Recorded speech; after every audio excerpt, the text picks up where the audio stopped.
There was a time in this country when a man could tell how things were going by what he heard outside his front door.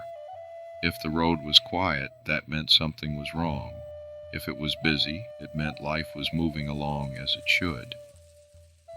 In those days, a neighbor was more than someone who lived nearby. A neighbor was a spare set of hands, a second pair of eyes, and sometimes the only reason a bad day didn't turn into a bad year. When a truck wouldn't start, you didn't dial a number. You walked next door.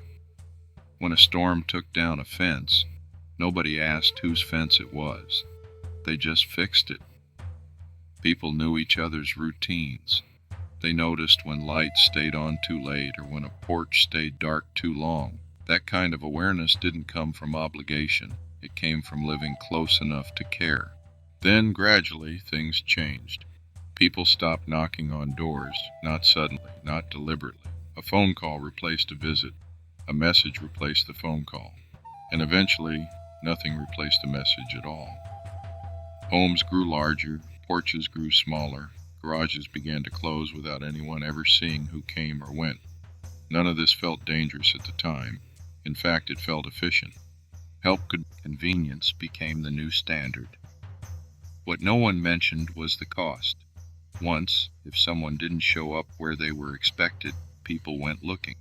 Now they assume a reason exists somewhere else. Once, smoke where it didn't belong drew attention.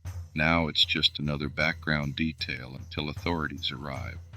Children used to know which houses were safe simply because someone inside always noticed them. Now safety is measured in passwords and permissions. No one voted for this change. No announcement was made. It happened quietly, the way most permanent changes do.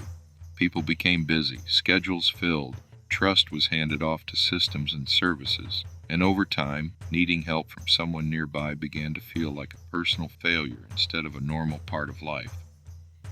The strange part is that trouble never learned how to schedule itself. Storms still come without warning, engines still fail at the wrong moment, and loneliness still settles into houses that appear perfectly fine from the road. But now, when the lights go out, people check their phones before they check next door. And if no one answers, they assume someone else will take care of it. There was a time when a person wasn't truly alone as long as they had neighbors. Not friends, not contacts, neighbors. The kind who recognized your truck by sound and knew your habits well enough to notice when something was wrong. That connection didn't require agreement. It didn't require paperwork. It only required proximity and responsibility. Today, people live closer together than ever before, yet know less about one another than they ever have. Ask someone about the people living next door and you may get a description instead of a name. The houses are still there, the lights still turn on, the roads still exist. But the neighbor, the one who noticed, who listened, who acted without being asked, has quietly disappeared.